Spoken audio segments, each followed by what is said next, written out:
Many people say that we have developed into a throwaway culture. So आपने underline करते जाने जो words important आपको लगते हैं. Because we are filling up our environment with so many plastic bags and rubbish that we cannot fully dispose of. To what extent do you agree with this opinion, and what measures can you recommend reducing this problem? अब ये जो topic है ये environment से related है. इसमें बात हो रही है थ्रो अवे कल्चर की. मीन्स कि हम जो हैं वो जो चीज़ें हैं वो बाय करते हैं और अगर उसमें थोड़ी सी कोई प्रॉब्लम आ जाए तो हम उसको ठीक करने की बजाय हम उसको थ्रो कर देते हैं. ठीक है. और न्यू थिंग जो है वो हम बाय कर लेते हैं. तो हम जो है आजकल हमारा रुझान ज़्यादा है थ्रो अवे कल्चर पे. जैसे रिड्यूस, रिसाइकल एंड रीयूज़. जो इन्वायरमेंटलिस्ट हैं वो आजकल ये कह रहे हैं कि आप जो है वो अपनी जो ये इस्तेमाल करने चीज़ें उनको रिड्यूस करें, क्योंकि जैसे हम प्लास्टिक बहुत ज़्यादा यूज़ कर रहे हैं, हम अपनी इन्वायरमेंट को नुकसान पहुंचा रहे हैं इस तरह से. ठीक है. क्योंकि अब ये जितनी भी फैक्ट्रीज़ हैं प्लास्टिक की, क्लोथ्स की, शूज़, ये सब चीज़ें जो हैं ये हमारी इन्वायरमेंट को पोल्यूट कर रही हैं.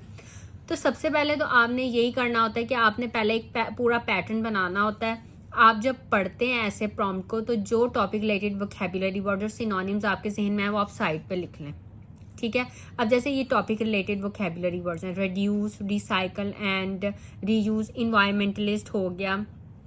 ठीक है. इस तरह के जो जो वर्ड्स आपके जहन में आए इस टॉपिक से रिलेटेड आप साइड पे लिखते जाएं, क्योंकि आपके पास वर्ड्स नहीं होंगे तो आप एक्सप्रेस नहीं कर सकते अपने आइडियाज़ को. और आपने रेपिटिशन भी नहीं करनी कि आप एक वर्ड को बार बार यूज़ करें, जो introduction, body paragraphs and conclusion. ठीक है. पहली चीज़ तो आपने ये करनी होती है.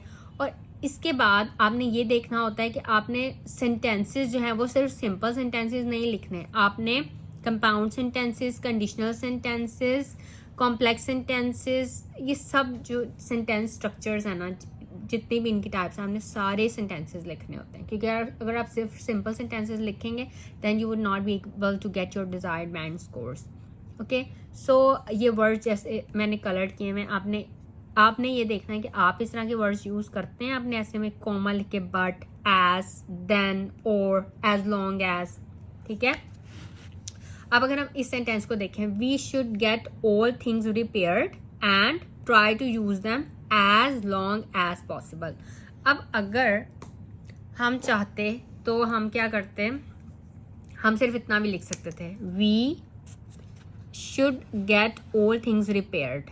ये भी एक सिंपल सेंटेंस बनता है अगर हम यहाँ पे फुल स्टॉप लगा दें. लेकिन हमने एंड लिखा और आगे लिखा and try to use them. यहाँ पे भी आप फुल स्टॉप लगा के इस सेंटेंस को खत्म कर सकते थे, लेकिन हमने यूज करनी है conjunction, subordinate conjunctions in order to make sentences complex. और कंपाउंड अब आपको पता चल गया अगर आप मेरी पुरानी वीडियो देखने.